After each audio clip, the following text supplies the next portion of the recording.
இத்தனை பெரிய கூட்டத்தை பார்க்கிற பொழுது அத்தனை பெரிய மகிழ்ச்சி எங்களுக்கு. ஏற்காடு மலை போல உயர்ந்த கூட்டம், ஏழைகளின் கண்ணீரை துடைக்கின்ற கூட்டம், மேட்டூர் அணை போல நிறைந்துள்ள கூட்டம், மாங்கனி மாநகரின் பாசக்கார கூட்டம், தமிழக வெற்றி கழகத்தின் தன்மான கூட்டம், தமிழகத்தின் வருங்கால முதல்வர் தளபதியின் கூட்டம். இந்த அரங்கின் இரண்டு பக்கமும் 4 மருத்துவ முகாம் ஏற்பாடு செய்யப்பட்டிருக்கு. திரும்பிய திசையெல்லாம் தண்ணீர் வசதி இருக்கு. இன்றைய தினம் புனிதமான வெள்ளிக்கிழமையில் இந்த நிகழ்ச்சி ஏற்பாடா இருக்கிறதால தமிழக அரசியல் வரலாற்றில் கூட்டம் நடக்கும் அந்த இடத்திலேயே அன்பிற்கினிய கண்ணியமிக்க இஸ்லாமிய சொந்தங்கள் தொழுகை செய்வதற்காக ஆங்கூர் அரங்கமும் ஏற்பாடு செய்யப்பட்டிருக்கிறது. தமிழக வெற்றி கழகத்தின் சார்பில் உங்கள் அத்துணை பேரையும் வரவேற்பு செய்வதற்காக சேலத்தின் கழக மாவட்ட செயலாளர், சேலத்து இளம் சிங்கம் அண்ணன் தமிழன் பார்த்திபன் அவர்களை வருக வருக வரவேற்கிறேன்.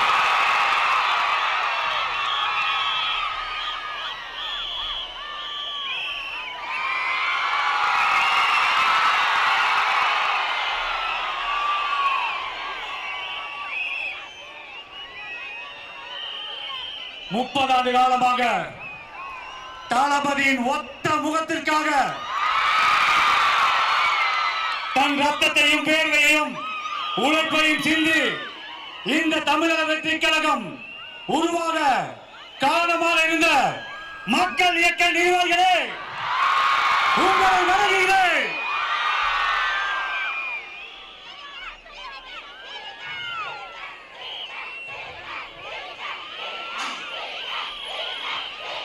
தமிழக வெற்றி கழகம், தமிழக வெற்றி கழகத்தின் ஆதிவேராகிய நகர ஒன்றிய பகுதி நிர்வாகிகளே, 2026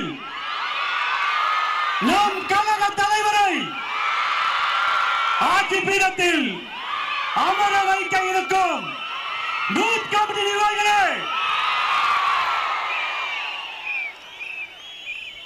இளைஞர்களின் விடிவெள்ளி தமிழ்நாட்டின் ஒரே நம்பிக்கை நம் கழக தலைவர்களே,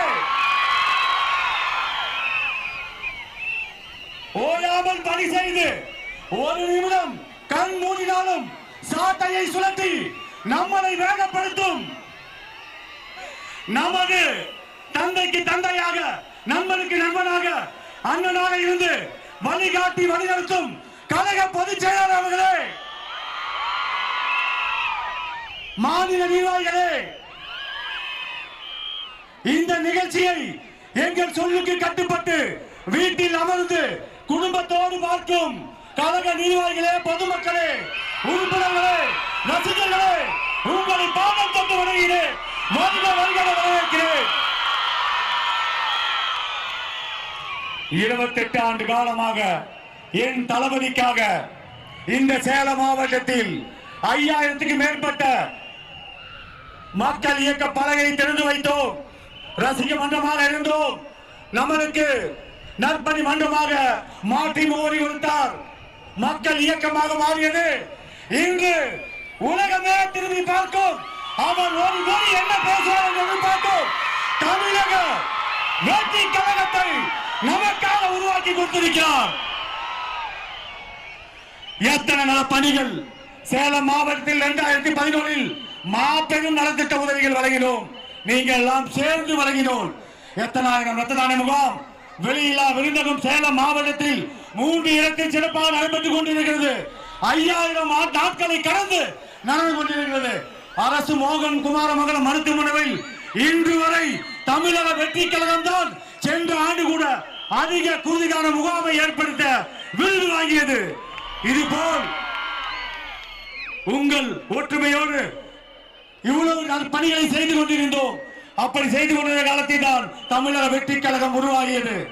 அது இந்த சேலம் மாவட்டம் 11 தொகுதி கொண்ட மாவட்டத்தை நிர்வாக வளர்ச்சிக்காக 5 மாவட்டமாக பிரித்தார்கள். நான் எல்லாம் சாதாரண தொண்டனாக இருந்தேன். எனக்கு சினிமாவில் வாய்ப்பு கொடுத்து 15-20 படங்களை நடிக்க வைத்தார் என் கழக தலைவர் தளபதி. இன்று நடிகர் சங்கத்தில் உறுப்பினராக இருக்கிறேன், புலிசர் நம்பத்தில் உறுப்பினராக இருக்கிறேன், டிஸ்ட்ரிபியூட்டர் உறுப்பினராக இருக்கிறேன். ஒரு தொண்டனை எப்படி உருவாக்க வேண்டும் என்று இந்த தளபதிக்கு தான் தெரியும். அதே போல் நம்மளோடு நம்முடன் இருப்பவர்தான் ஒருத்தர் முதலமைச்சராக வேண்டும்.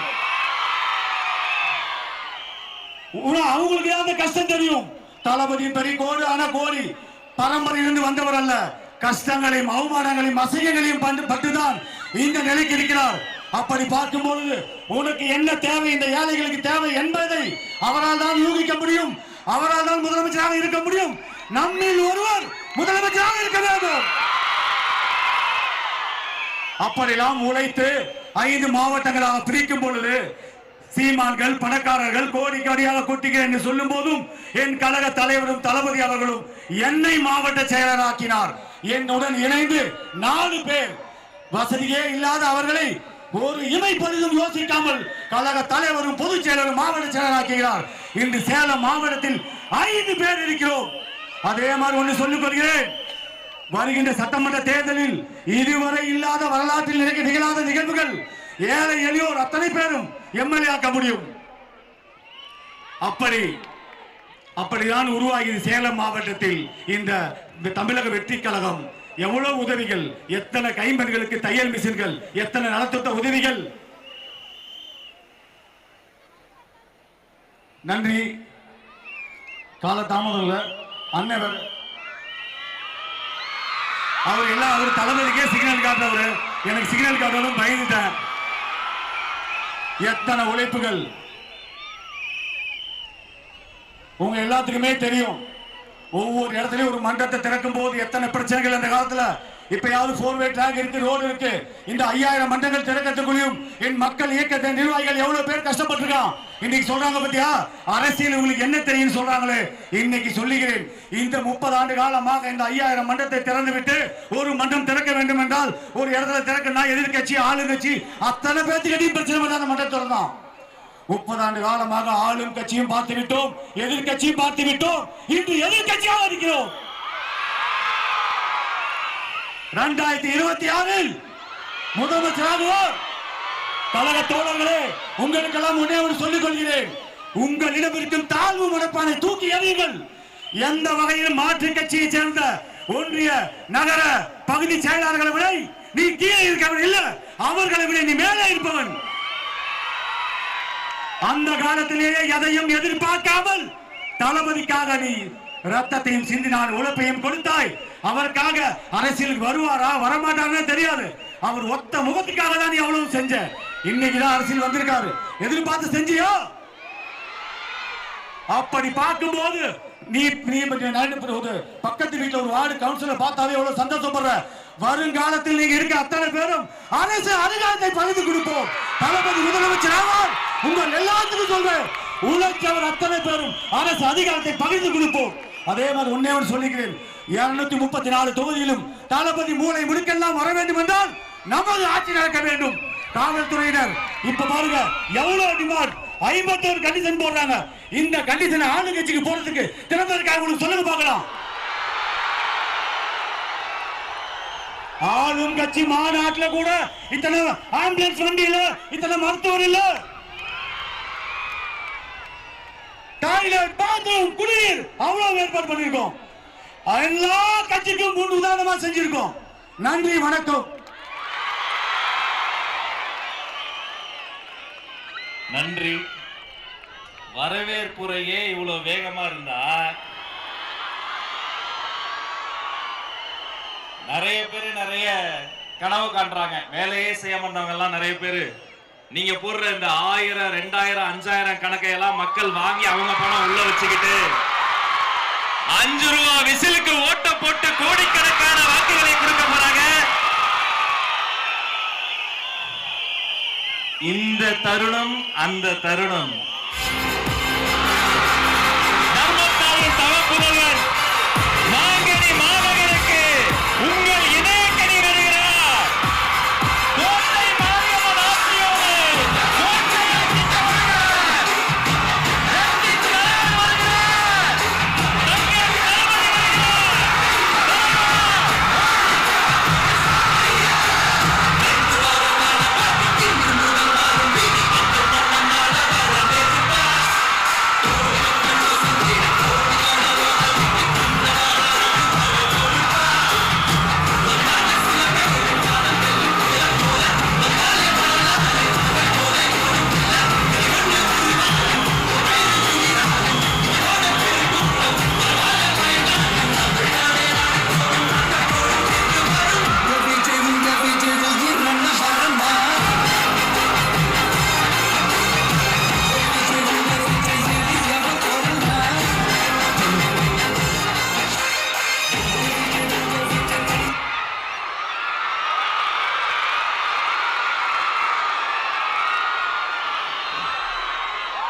கரேஜ்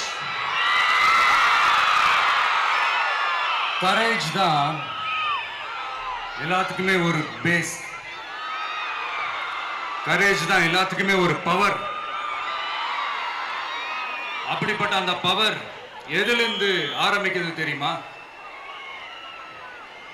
நம்மள அண்டர் எஸ்டிமேட் பண்ற நேரத்துல, நம்மள ஒரு ஏளனமா பார்க்கிற நேரத்துல, நம்ம யாருன்னு ப்ரூவ் பண்ணி காட்டணும்னு ஒண்ணு தோணும். நம்ம யாருன்னு காட்டணும்னு ஒரு உத்வேகம் ஒண்ணு வரும். அப்படி ப்ரூவ் பண்ற அந்த பாயிண்ட் எதுல இருந்து ஸ்டார்ட் ஆகுது தெரியுமா? எந்த விஷயத்துல நம்மள கிண்டலும் கேலியுமா பேசுறாங்களோ அதே விஷயத்தை வச்சு நம்ம அது ஒரு பாசிட்டிவா மாத்துறதுன்னு ஒண்ணு இருக்குல்ல, அதே விஷயத்தை வச்சு நம்ம அது ஒரு ஃபயரா மாத்துறதுன்னு ஒன்று இருக்குல்ல, அங்கிருந்து தான் அந்த பவரே ஸ்டார்ட் ஆகும். அப்படிப்பட்ட அந்த உண்மையான அந்த பவரை சொல்ற அந்த பாயிண்ட்ல இருந்து ஆரம்பிக்கலாமா? ஏ விஜய், வீட்டை விட்டு வெளியே வா. ஏ விஜய், பணியூர் விட்டு வெளியே வா அப்படின்னு சொல்றவங்களுக்கு என் வீடு எதுன்னு தெரியுமா? முதல்ல என் வீடு எங்க இருக்குனாவது தெரியுமா? என சீண்டி பார்க்கறதா நினைச்சு கிண்டலும் கேலியுமா பேசுறவங்களுக்கு நான் சொல்றேன், இந்த தமிழ்நாடு தமிழ்நாடுன்னு சொல்றாங்களே, அது மத்தவங்களுக்கு வேணா ஸ்டேட்டா இருக்கலாம், ஆனா என்ன பொறுத்த வரைக்கும் என் தாய் நாடான தமிழ்நாடு தான் என் வீடு.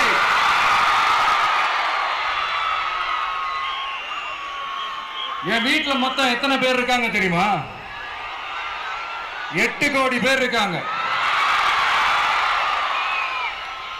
ஒட்டுமொத்த தமிழ்நாட்டு மக்களும் என் வீட்டு மக்கள், என் குடும்பம், என் உறவு, என் சொந்தம். எனக்கு எல்லாமும் கொடுத்த இந்த 8 கோடி சொந்தங்களுக்கு இனிமே எல்லாமுமா கூட நிக்க போறது இந்த விஜய் மட்டும்தான். தமிழ்நாட்டோட முதல் படை வீரனா, தமிழ்நாட்டோட முதல் பாதுகாவலனா அவங்க கூடவே நிக்கணும்ன்றதுதான் என்னுடைய குறிக்கோள். இன்னைக்கு இந்த விஜய், உங்க விஜய் உங்ககிட்ட ஓட்டு கேட்டு மட்டுமே வரல, உங்ககிட்ட நீதி கேட்டும் வந்திருக்கிற. ஆக்சுவலா உங்களுக்காக நீதி கேட்கறதுக்காக தான் நான் அரசியலுக்கே வந்தேன். ஆனா இன்னைக்கு நான் உங்ககிட்ட நீதி கேட்கறதுக்காக வந்திருக்கிறேன். இந்த விஜய் என்னங்க தப்பு பண்ணா? தன்னை நேசிச்ச தன்னுடைய மக்களுக்காக அரசியலுக்கு வந்தா அது ஒரு தப்பா?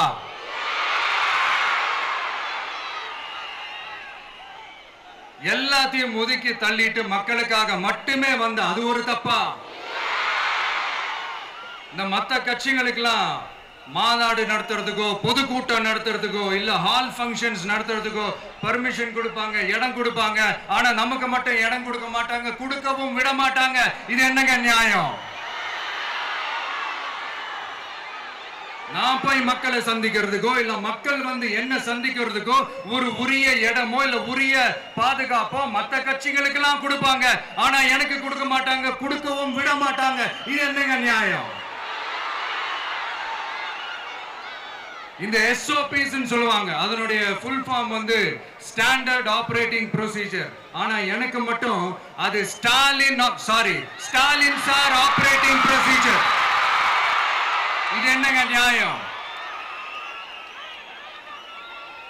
இந்த விஜய் உண்மையானவன்றது உங்க எல்லாருக்குமே தெரியும். நமக்கு எதிராக சதி செய்யறது யாரு, நமக்கு எதிராக சூழ்ச்சி செய்யறது யாரு, நமக்கு எதிராக பழி போடுறது யாரு, யாரெல்லாம் ஒன்னா சேர்ந்து இதெல்லாம் செய்யறாங்கன்றது உங்க எல்லாருக்குமே நல்லா தெரியும். அதனால என்னோட சொந்தங்களாகிய உங்ககிட்ட வந்து நான் நீதி கேட்காம வேற யாருக்கிட்ட தான் போய் கேட்பேன்?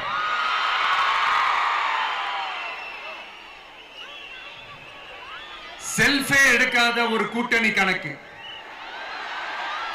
செல்ஃபே எடுக்காத ஒரு அறத பழைய அரித்மேட்டிக் கணக்கு, இதெல்லாம் வேலைக்கே ஆகாது. ஆணித்தரமா அடிச்சு சொல்றேன். அப்புறம் இந்த காசு கொடுத்து ஓட்டு வாங்கிடலாம்னு கனவு காண்றாங்கல்ல, அதுவும் இந்த விஜய் வந்ததுக்கு அப்புறம் நடக்கவே நடக்காது. வண்டி வண்டியா கொண்டாந்து குட்டுவாங்க, 1000 2000 3000 4000 5000. சாமி மேல சத்தியெல்லாம் வாங்குவாங்க. அப்படிதான் இத்தனை வருஷமா உங்களை ஏமாத்தி இருக்கிறாங்க. வாங்கிக்கங்க, சந்தோஷமா வாங்கிக்கங்க. எல்லாம் உங்க பணம் தான். வாங்கிக்கிட்டு அவங்க காதிலே விசில ஊதி அனுப்புங்க. எப்படி? அவங்க செவிலே விசில ஊதி அனுப்புங்க.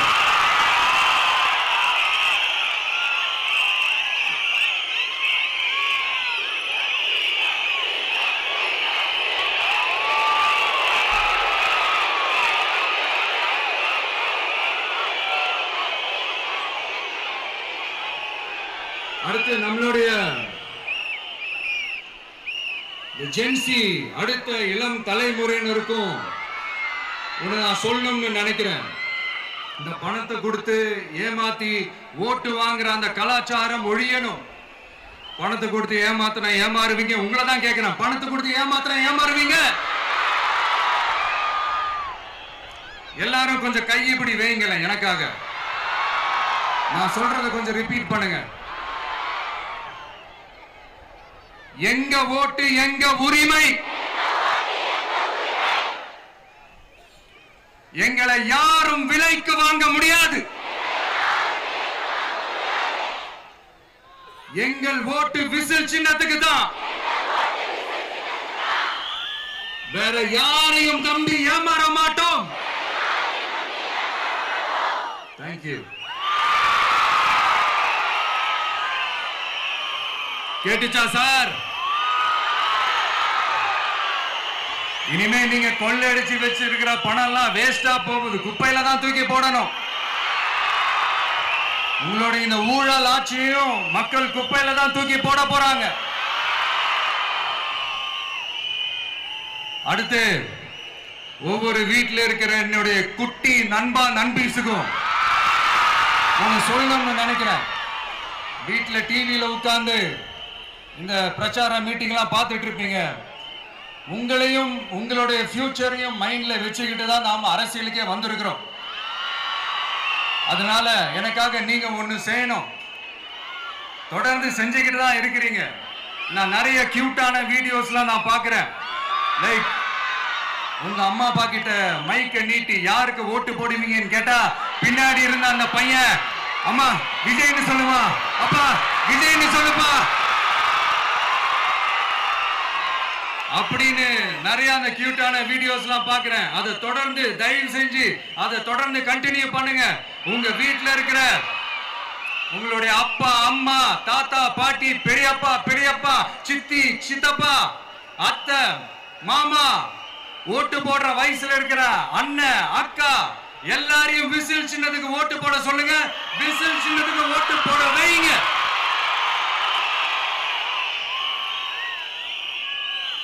இந்த தேர்தல் நெருங்கிற இந்த நேரத்தில் பொலிட்டிக்கலா ஸ்பீக்கிங் டு த பாயிண்ட் ஒரே ஒரு விஷயம் நான் சொல்லணும். நாங்க அரசியலுக்கு வந்தது எந்த கட்சியும் ஒழிக்கிறதுக்கோ அழிக்கிறதுக்காகலாம் நாம் அரசியலுக்கு வரல. யார் மேலேயும் தனிப்பட்ட ஒரு வன்மமோ இல்ல தனிப்பட்ட கோபமோ அப்படிலாம் யார் மேலேயும் கிடையாது. இந்த மற்றவங்க மாதிரி இந்த வெறுப்பு அரசியல் பண்றதுக்காகலாம் நாம அரசியலுக்கு வரல. அரசியல் ரீதியா நம்மளுடைய எதிரிகள் யாருன்னு டிக்ளேர் பண்ணிட்டு தேர்தலில் நின்று ஜெயிச்சு மக்களுக்காக எங்களுடைய நன்றி கடனை செலுத்துறதுக்காக தான் நாம அரசியலுக்கே வந்திருக்கோம். Just want to make this clear. அவங்கள கேள்வி கேட்கறதுக்கு முன்னாடி அவங்களுடைய இயலாமையை மறைக்கிறதுக்காக இந்த ஏ டீம் பி டீம் இதெல்லாம் கூட சேர்த்துக்கிட்டு ஒரே விஷயத்த சொல்லி அழுவுறாங்கல்ல. என்னன்னு சொல்லி அழுவுறாங்க? அனுபவம் இல்லாதவங்களால எப்படி ஆட்சி அதிகாரத்தை செய்ய முடியும் அப்படின்னு ஒரே விஷயத்த சொல்லி அழுவுறாங்கல்ல. அந்த அழுகைக்கு நாம ஒரு பதிலடி கொடுக்கணும்ல. மக்களே, நான் உங்களையே கேட்கிறேன், தெரியாம தான் கேட்கிறேன். இந்த அனுபவம் அனுபவம் அனுபவம்னு சொல்றாங்களே, அதிகாரத்தை வச்சு மக்கள் பணத்தை கொள்ளையடிச்சதை தாண்டி வேற ஏதாவது கொம்பு முளைச்ச பெரிய அனுபவம் இவங்களுக்கு இருக்குதா?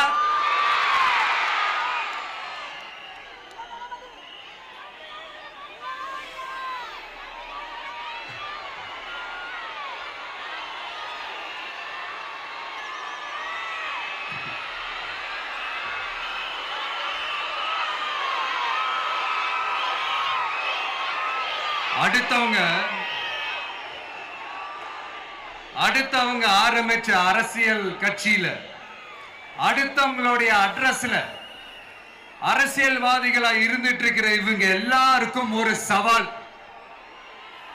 என்ன மாதிரி தனியா, என்ன மாதிரி சொந்தமா ஒரு கட்சி ஆரம்பிச்சு 1% அட்லீஸ்ட் 1% வாக்கு வாங்கி காட்டுற அந்த தில் இருக்குதா, திராணி இருக்குதா? 30 வருஷமா மக்கள் இயக்கமா இருந்து இன்னைக்கு மிகப்பெரிய ஒரு அரசியல் கட்சியா வளர்ந்து இந்த கூட்டணி கட்சிகள் மட்டுமே நம்பி இருக்கிற 75 வருஷ கட்சி, 50 வருஷ கட்சின்னு இன்னைக்கு ஆட்சி அதிகாரத்துல இருந்துட்டு இருக்கிற இவங்க எல்லாரையும் மீறி இன்னைக்கு களத்துல தனியா நின்னு இந்த 2 வருஷத்துல முதன்மை சக்தியா வளர்ந்து 30% தாண்டி இன்னைக்கு மக்கள் ஆதரவை பெற்றிருக்கிற நமக்கு அனுபவம் இல்லையா? உங்களுடைய அனுபவம் என்னன்னு சொல்லட்டுமா? கட்சி ஆரம்பிச்ச அண்ணாவை மறந்தது, கட்சி ஆரம்பிச்ச எம்ஜிஆர் அவர்களை மறந்தது, கட்சியை வளர்த்த ஜெயலலிதா மேடம் அவங்களை மறந்தது. இவங்க எல்லாரும் சொன்ன விஷயங்கள், பேசின விஷயங்கள், எதையெல்லாம் ஃபாலோ பண்ணணும்னு சொன்ன விஷயங்கள் எல்லாத்தையும் மறந்தது. இவங்களுக்கு நமக்கு அனுபவம் இல்லையா? நமக்கு அனுபவம் இல்லதான். கொள்ளை அடிக்கிறதுலாம் எங்களுக்கு அனுபவம் இல்லதான்.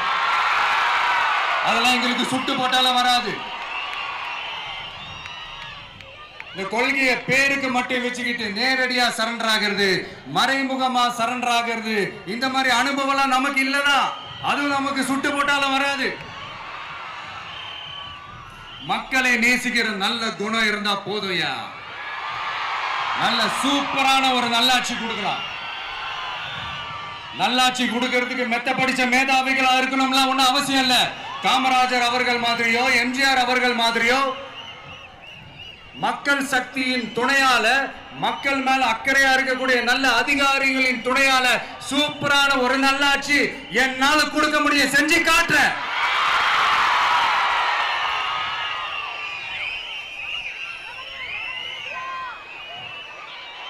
நாலரை வருஷம் ஆச்சு, 4.25 வருஷத்துக்கு மேல ஆகுது.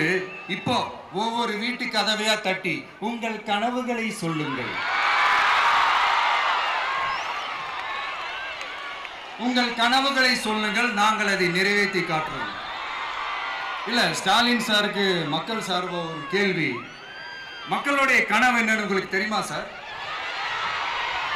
அது சரி, அவங்க என்ன நினைக்கிறாங்கன்னு உங்களுக்கு தெரியாது, அதுக்கப்புறம் எப்படி அவங்க கனவுகளை பத்தி உங்களுக்கு தெரியும். மக்களோட கனவு என்னன்னு நான் சொல்லட்டுமா சார்?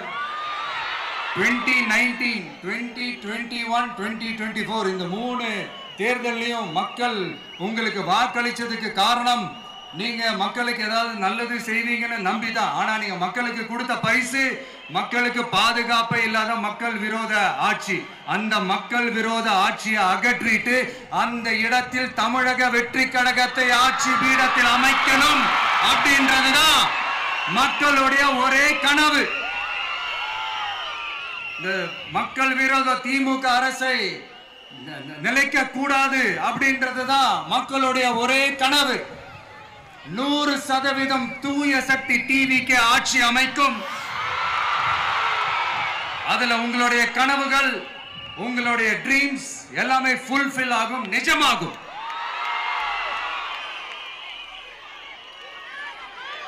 தமிழ்நாடு எப்பவுமே டெல்லிக்கு அவுட் ஆஃப் கண்ட்ரோல் அப்படின்ட்டு ஸ்டாலின் சார் அடிக்கடி சொல்லுவாங்க. ஸ்டாலின் சார் எது எதுலாம் அவுட் ஆஃப் கண்ட்ரோல் இப்ப நான் கொஞ்சம் சொல்லட்டுமா? முதல்ல சட்டம் ஒழுங்கெல்லாம் அவுட் ஆஃப் கண்ட்ரோல், பெண்கள் பாதுகாப்புல அவுட் ஆஃப் கண்ட்ரோல், இளைஞர்கள் வேலை வாய்ப்புல அவுட் ஆஃப் கண்ட்ரோல், மொத்தத்தில் அவரோட ஆட்சியே ஒரு அவுட் ஆஃப் கண்ட்ரோல். இந்த வருஷம் பிகினிங்ல சட்டசபையில பேசும்போது சொல்றாங்க, மக்கள் எல்லாரும் ரொம்ப மகிழ்ச்சியா இருக்கிறாங்க, அதனால நானும் ரொம்ப மகிழ்ச்சியா இருக்கிறேன் அப்படின்னு. மக்கள் சந்தோஷமா இருக்கிறத பார்க்கறது கூட ஒரு சந்தோஷம் தான் சார், அது யாரும் இல்லைன்னு சொல்லல. அப்படி உண்மையிலேயே மக்கள் உண்மையிலேயே சந்தோஷமா இருக்கிறாங்க அப்படின்னா ஏன் சார் விவசாயிகள் போராட்டம் நடக்குது? ஏன் சார் மீனவர்கள் போராட்டம் நடக்குது? ஏன் தொழிலாளர்கள் போராட்டம் நடக்குது? தூய்மை பணியாளர்கள் போராட்டம் ஏன் நடக்குது? அங்கன்வாடி ஊழியர்கள் போராட்டம், செவிலியர்கள் போராட்டம், மருத்துவர்கள் போராட்டம், மாற்றுத்திறனாளிகள் போராட்டம், அரசு ஊழியர்கள் போராட்டம், ஆசிரியர்கள் போராட்டம், இடைநிலை ஆசிரியர்கள் போராட்டம், பகுதி நேர ஆசிரியர்கள் போராட்டம். இதெல்லாம் உங்க ஆட்சியில மக்கள் மகிழ்ச்சியா இருக்காங்கன்றதுக்காக நடக்கிற போராட்டமா சார்? எனக்கு தெரிஞ்சு மக்கள் சந்தோஷமா இருக்கிறாங்கன்னா பொங்கல் வச்சு கொண்டாடுவாங்கன்னு கேள்விப்பட்டிருக்கிறேன். உங்க ஆட்சியில தான் போராட்டம் நடத்தி அவங்களுடைய மகிழ்ச்சியை வெளிப்படுத்துறாங்கன்னு நினைக்கிறேன். இன்னும் தீரவே தீராத பிரச்சனைகள்னா இருக்கிற இடம் பிரச்சனை, பார்க்கிற வேலை பிரச்சனை, பண்ற தொழில் பிரச்சனை, விலைவாசி பிரச்சனை, தண்ணி பிரச்சனை, பஸ் வசதி இல்லைன்ற பிரச்சனை, ரோடு சரி இல்லைன்ற பிரச்சனை, ஆஸ்பத்திரி சரியா இல்லைன்ற பிரச்சனை. இப்படி எல்லாம் ஒரு அடிப்படை விஷயங்களே பிரச்சனையா இருந்தா அப்போ ஆளுங்கட்சின்னு ஒண்ணு எதுக்குதான் இருக்கிறாங்க அப்படின்னு தானே மனசுல தோணும் மக்களுக்கு. ஆட்சிக்கு வர்றதுக்கு முன்னாடி தான் பொய் பொய்யா அடிச்சு விட்டீங்க. இப்ப ஆட்சியை விட்டு போகும்போது கூட பொய் பொய்யா பேசுறீங்களே சார், என்ன சார் இது? மாத்தி மாத்தி பேசுறதுல நீங்க வேற லெவல் தான் சார். ஆட்சிக்கு வந்த அடுத்த வருஷமே 2022ல 70% வாக்குறுதிகளை நிறைவேற்றிட்டோம்னு சொன்னாங்க. அப்புறம் போன வருஷம் 90% வாக்குறுதிகளை நிறைவேற்றிட்டோம்னு சொன்னாங்க. அப்புறம் இந்த வருஷம் 505 வாக்குறுதிகளை 404 வாக்குறுதிகளை நிறைவேற்றிட்டோம். கிட்டத்தட்ட ஒரு 80% வாக்குறுதிகளை நிறைவேற்றிட்டோம்னு சொன்னாங்க. முதல்ல 70, அப்புறம் 90, அப்புறம் 80. இன்னும் தேர்தல் நெருங்க அது 60, 50, 40, 30, 20ல போய் நிற்கும்னு நினைக்கிறேன். அதையும் அவரே அறிவிப்பாரோ என்னமோ எனக்கு தெரியல. முதல்வர் ஸ்டைல்லையே சொல்லணும்னா, பொய்யிலேயே பிறந்து பொய்யிலேயே வளர்ந்த புலவர் பெருமானே, கொஞ்சம் அத திருத்தி சொல்றேன், புலுகர் பெருமானே. அது இன்னும் பொருத்தமா இருக்கும். அவருடைய அண்ட புழுகு, ஆகாச புழுகு என்ன தெரியுமா? பெண்களுக்கு பாதுகாப்பு தமிழ்நாட்டில் எங்க போனாலும் கொட்டி கிடக்குதான். அப்படி அது உண்மைனா அண்ணா யூனிவர்சிட்டி அந்த பொண்ணுக்கு ஏன் சார் அப்படி ஒரு கொடுமை நடந்துச்சு? கோவை கல்லூரி பெண்ணுக்கு ஏன் சார் அப்படி ஒரு கொடுமை நடந்துச்சு? பெண் குழந்தைகள் பாதிக்கப்படுறதா கிட்டத்தட்ட 1000க்கும் மேலான போக்சோ கேசுகள் ஏன் சார் பதிவானுச்சு? போதைப் பொருள் கலாச்சாரம் கண்ட்ரோலே இல்லாம அது பாட்டுக்கு தாறுமாற எங்கேயோ போய்கிட்டு இருக்கு. வயலன்ஸ் எல்லாம் தலைவிரிச்சு ஆடுது. அதுக்கு ஒரு ரீசெண்ட் எக்ஸாம்பிள் அந்த ரயில்வே ஸ்டேஷன்ல அந்த சிறுவர்கள் எல்லாரும் சேர்ந்து செஞ்ச அந்த சம்பவம். சட்டம் ஒழுங்கு சரியா இருந்தா ஏன் சார் இப்படி எல்லாம் நடக்குது? சட்டம் ஒழுங்கு சரியா இருக்கணும்னா முதல்ல தமிழ்நாட்டுக்கு ஒரு டிஜிபி வேணும் சார். எங்க சார் போனார் அவரு? எங்க அவரு? சும்மா இந்த ஆக்டிங் ஆபீசரை வச்சுக்கிட்டு அரசாங்கத்தை நடத்துனீங்கன்னா இப்படிதான் சட்டம் ஒழுங்கு சந்தி சிரிக்கும். முதல்ல தமிழ்நாட்டுக்கு ஒரு டிஜிபியை போடுங்க சார். அதுக்கப்புறமாச்சும் சட்டம் ஒழுங்கு சரியாகுதான்னு பார்ப்போம். சரிப்பா, கேள்வியா கேட்கறியே, நீ வந்தா என்ன செய்வ அதானே கேட்கறீங்க. கரெக்ட், கேட்கணும். மக்களோட அடிப்படை தேவைகளை தீர்க்கிறது தான் நம்மளுடைய ஃபர்ஸ்ட் வேலையே.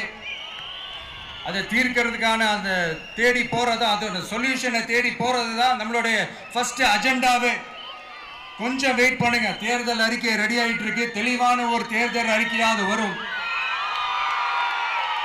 என்ன நம்புற உங்களை நான் டிசப்பாயிண்ட் பண்ணவே மாட்டேன்.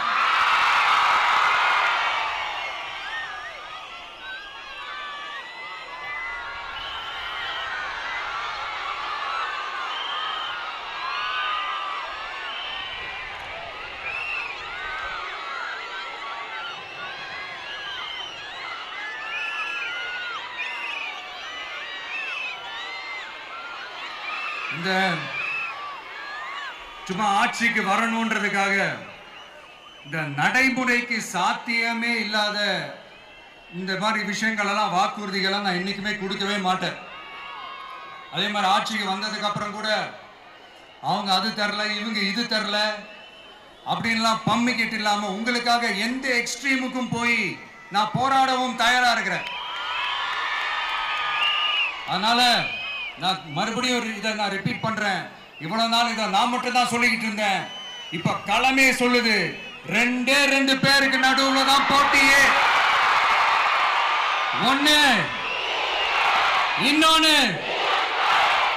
ஒண்ணு தூய சக்தி டிவிக்கு, இன்னொன்னு தீய சக்தி டிஎம்கே.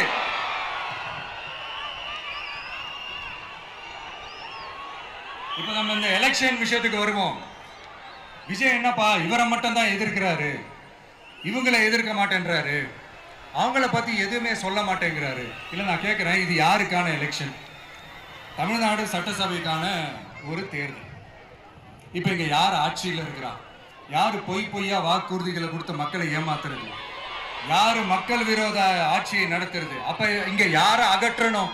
இந்த மக்கள் விரோத திமுக அரசை அகற்றணும்னா நம்ம யாரை எதிர்க்கணும்? எதுக்கு தேவையில்லாம பல முறை மக்கள் ஆல்ரெடி டிலீட் பண்ணவங்களை எதுக்கு நம்மளுடைய கான்சென்ட்ரேஷன், நம்மளுடைய டார்கெட் திமுகன்றப்போ டார்க்னஸ் குள்ள எதுக்கு கல்லெறியணும்?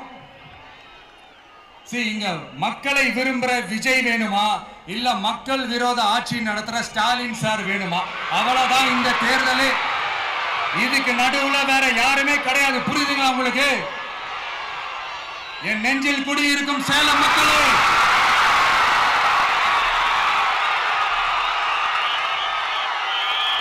One last simple question.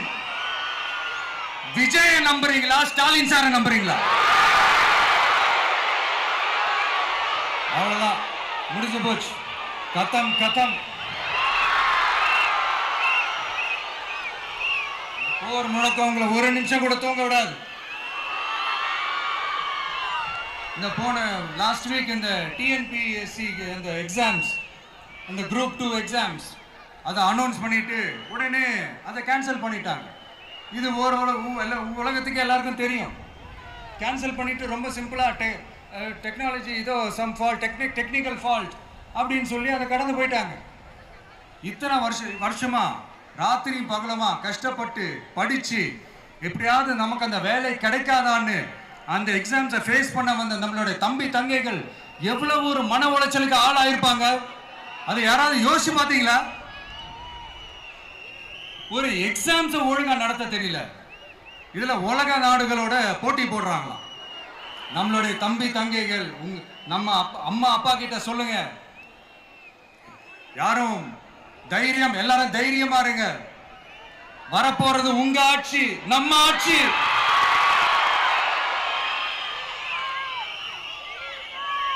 அதனால இந்த மாதிரிலாம் எதுவும் நடக்காம சமூக நீதிக்கான ஒரு நல்ல ஆட்சியை அமைப்போம். இளைஞர்களின் வேலை வாய்ப்புகளை மனசுல வச்சுக்கிட்டு டிரான்ஸ்பரண்டா அதுக்கான ஒரு தீர்வை காணுவோம். நான் விக்கிரவாண்டி மாநாட்டில் பேசும்போது ஒரு பொலிட்டிக்கல் பாம் ஒன்னு சொன்ன ஞாபகம் இருக்கா? ஆட்சியிலையும் பங்கு, அதிகாரத்திலையும் பங்குன்னு ஒன்னு சொன்னேன். இப்போ அந்த பொலிட்டிக்கல் பாம் எல்லா கூட்டணியிலையும் வெடிச்சுக்கிட்டு இருக்கு, தாறுமாற வெடிச்சுக்கிட்டு இருக்கு. ஸ்டாலின் சார்லாம் பதறாரு, ஆட்சி அதிகாரத்துல பங்கெல்லாம் தமிழ்நாட்டில் ஒத்து வராது அப்படின்னு சொல்றாரு. அவங்கள பொறுத்த வரைக்கும் ஜெயிக்கிறதுக்காக மட்டும்தான் கூட்டணி, மற்ற எல்லாத்துக்குமே அவங்க தனி அணி, அவங்க மட்டுமே ஒரே அணி. வெல்வோம் ஒன்றாக, ஆனா வரும் வெல்த் எல்லாம் பார்ப்போம் தனியாக. அந்த வெல்வோம் ஒன்றாக என்றது இதுதான் அந்த சீக்கிரட்டே. புரிய வேண்டியவங்களுக்கு நல்லா புரியும் நினைக்கிறேன். உங்களோட நான் இருக்கேன், நம்மளோட நம்ம மக்கள் இருக்காங்க. இதுக்கு மேல என்ன வேணும்? கான்பிடென்டா இருங்க, நல்லதே நடக்கும், வெற்றி நிச்சயம். மீண்டும் சந்திக்கும் வரை நன்றி, வணக்கம்.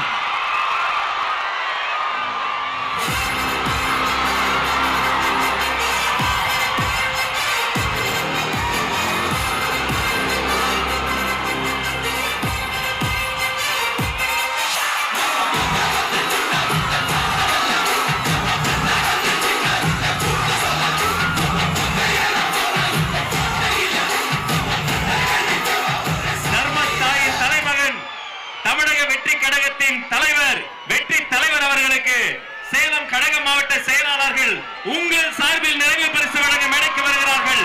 சேலத்து இளம் சிங்கம் தமிழன் பார்த்திபன்.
தமிழ்நாட்டு மக்களையும் என் கழக தலைவரையும் காப்பாற்றுவதற்காக இந்த வீரமே ஊழல் சக்திகளை ஓங்கி அடிக்க கோட்டை விளக்குவோம். ஊழல் சக்திகளை நல்வாக்கி தருவோம். நன்றி. கழக மாவட்ட செயலாளர்களுக்கு நன்றி.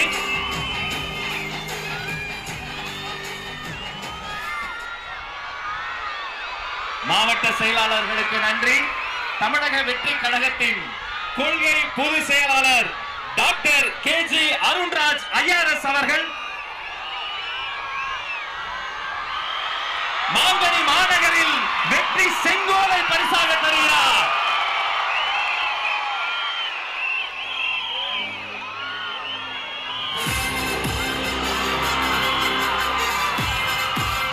அந்த வெள்ளி செங்கோலோடு சேர்த்து மக்களின் சார்பில் மாங்கனி மாநகரில் மாவட்ட கழக செயலாளர் மக்கள் சார்பில் பொன்னிற செங்கோலையும் தருகிறார்.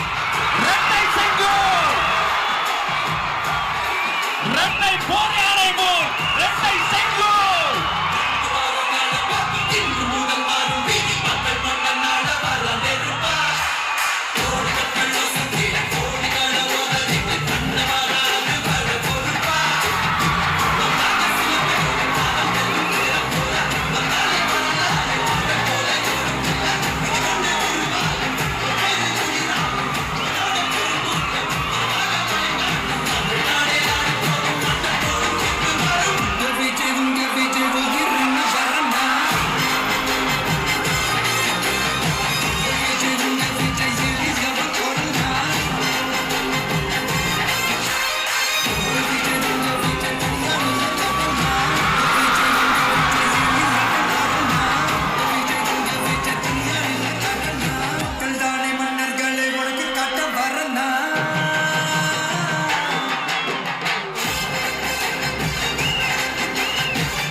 தோழர்களுக்காக அவர்கள் தொழுகை செய்வதற்கான அரங்கமும் ஏற்பாடு செய்யப்பட்டிருக்கிறது.